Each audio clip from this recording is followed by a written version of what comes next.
कांग्रेस आग बबूला अगर अपनी नेता के बात पर आग बबूला है तो ये कांग्रेस जाने, उसका दुर्भाग्य है। भारत के एक बेटा नरेंद्र मोदी ऐसा पैदा हुआ जो गांव के गरीब से लेकर शहर के महल के बूढ़े माँ बाप का बेटा कहलाता है। मोदी केवल एक जाति के लिए नहीं, मोदी भारत के हर बेटा बेटी की चिंता करने वाला नाम है। कश्मीर से 370 हटाई तो इस पे भी कह सकते हैं कि ये भी पोलराइजेशन के लिए। आतंकवादियों को पाकिस्तान में जाकर घुसपैठ कर मारा तो इस पे भी कह सकते हैं कि ये भी पोलराइजेशन के लिए।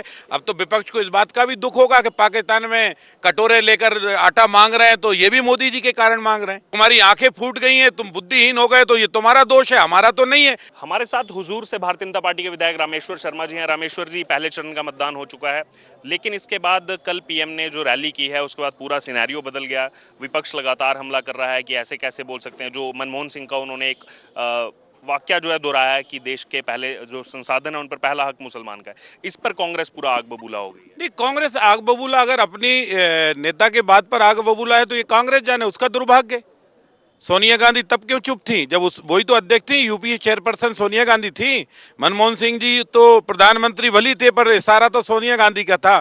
क्या भारत के तत्कालीन प्रधानमंत्री मनमोहन सिंह जी ने नहीं कहा कि भारत के संसाधनों पर पहला हक मुसलमानों का है?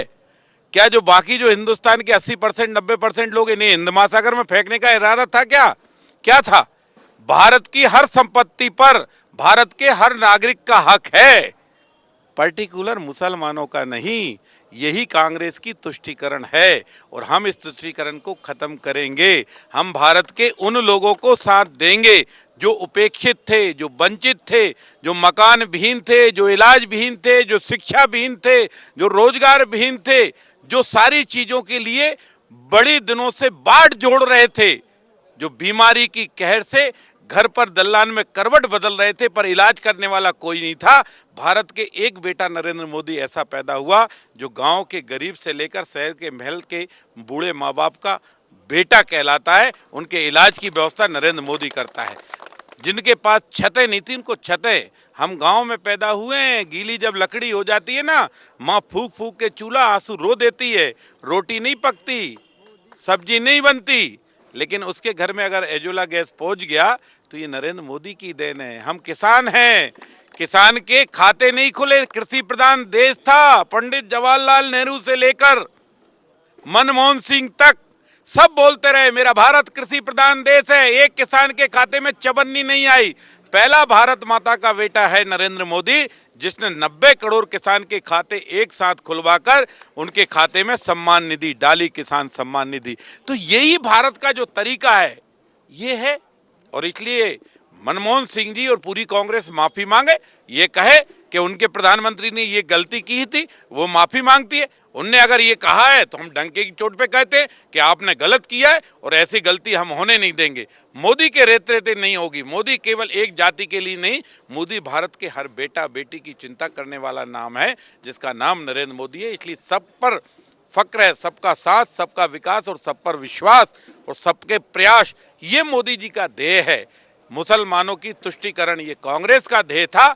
हिंदुस्तान के उज्जवल भविष्य का ये मोदी जी का ध्येय है। लेकिन विपक्ष एक ही आरोप लगा रहा है कि 18 साल बाद ये बात निकाल करके पोलराइजेशन की राजनीति वोट बैंक के लिए किया जा रहा है। अब ये उनका सोच हो सकता है। हम तो अयोध्या में राम मंदिर बनाया तो वो तो इस पे भी कह सकते हैं ये भी पोलराइजेशन के लिए। कश्मीर से 370 हटाई तो इस पे भी कह सकते हैं कि ये भी पोलराइजेशन के लिए। आतंकवादियों को पाकिस्तान में जाकर घुसपैठ कर मारा तो इस पे भी कह सकते हैं कि ये भी पोलराइजेशन के लिए। अब तुम्हारी आंखें फूट गई हैं, तुम बुद्धिहीन हो गए तो ये तुम्हारा दोष है, हमारा तो नहीं है। पाप तुम करो और प्रायश्चित भी नहीं करोगे। पाप किया है तो प्रायश्चित करो। तुम्हारे पूर्वजों ने भूल की है ना, तो माफी मांगो देश से। 370 किसने लगाई थी? कश्मीर किसने जलाया था? केसर की क्यारियों में आतंकवादियों की बंदूकों की नोकें किसने चलवाई थी? देश के तिरंगे को श्रीनगर के चौराहे पर किसने जलवाया था? और अगर मोदी जी ने रोका है तो तुमको इसमें भी तुष्टीकरण लग सकती है। पाकिस्तान के अंदर घुस के मार रहे हैं, इसमें भी तुष्टीकरण लग सकती है। अब तो विपक्ष को इस बात का भी दुख होगा कि पाकिस्तान में कटोरे लेकर आटा मांग रहे हैं तो ये भी मोदी जी के कारण मांग रहे हैं।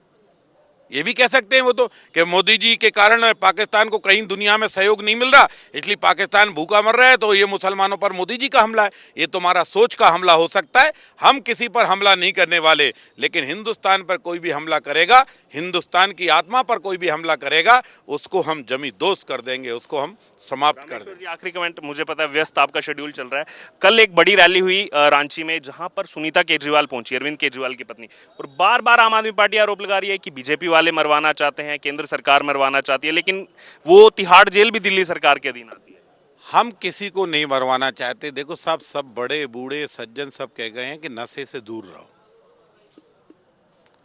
अब केजरीवाल और उसके आप को नशा ने घेर लिया है। कुछ ने पी ली थी और कुछ ने पिलाने की दुकानें खुलवा दी थी। उसमें जो माल पिया है वो नशा तुमको कहीं ना कहीं गर्त में डाल रहा है। अपने पापों का प्रायश्चित करो केजरीवाल जी। तुमने अन्ना हजारे की सभा में ये कहा था कि हम लुटेरों को जेल भेजेंगे। लुटेरों की सूची तो तुमने पढ़ी थी और लुटेरों से गलवैया अब तुम्हारी हो रही है, हैं?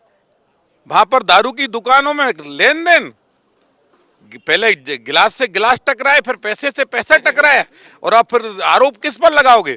पाप करोगे तो प्रायश्चित भी तुम ही करोगे। मैडम केजरीवाल जी, हमारा कोई अपराध नहीं है।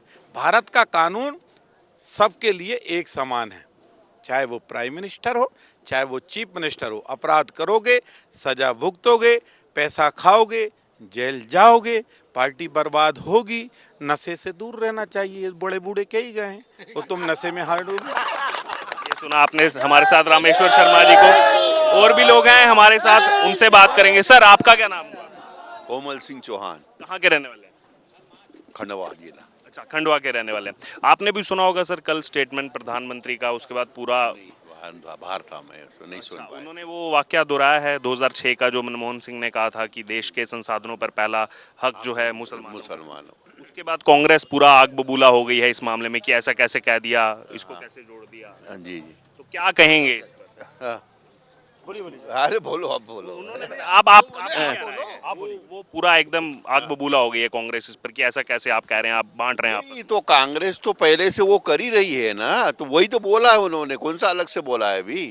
भाई अभी तक जो चल रहा था संसाधनों पे अधिकार, वही तो करवा रहे थे ना। अभी खुला बोल रहे वो, उन्होंने अलग से थोड़ी कुछ बोला। जो आप बोल रहे थे वो उन्होंने बोल दिया मन से, बस ये है। वो इस पर हिंदू मुस्लिम भेदभाव की जो है वो कोई बात। भेदभाव नहीं है भाई, ये इसमें कोई भेदभाव नहीं है। मतलब ना मुस्लिम का भेदभाव, अभी जो जितने संसाधन मिल रहे हैं, जितना वो मिल रहा है, सबको मिल रहा, सबको साधन मिल रहा है ना। मकान क्या उनको नहीं मिला है? पैसा जो मिल रहा उनको भी मिल रहा। आज ये एमपी में जैसे कि वही महिलाओं को जो दिया है ना, वो उनको भी मिल रहा है ना पैसा। ऐसा मुस्लिम को नहीं मिल रहा, ऐसा थोड़ी है ना, तो सबको मिल रहा। तो ये आरोप क्या लग रहा है, क्यों लगा रही है कांग्रेस पार्टी? आरोप इसलिए लगा रही कि उनको दिख रहा है कि अब करेंगे क्या, कौन सा तो आरोप लगाना ही है ना। आरोप ये लग रहा, और कुछ नहीं है। अब हाँ, मैं बोलूँ, ये जो है खिसियानी बिल्ली खंबा नोचे, हताशा है, निराशा है और नैराश्य भाव है। आप अभी केजरीवाल जी का पूछ रहे थे, तो केजरीवाल जी इसी मुद्दे को लेके आए थे, लोकपाल बिल लेके आए थे कि भ्रष्टाचार मुक्त भारत बनाएंगे। वो खुद भ्रष्टाचार में लिप्त हो गए, अपने कर्मों का दंड भुगत रहे हैं, कर्मों का भुगतान करेंगे और इससे आगे भी करेंगे।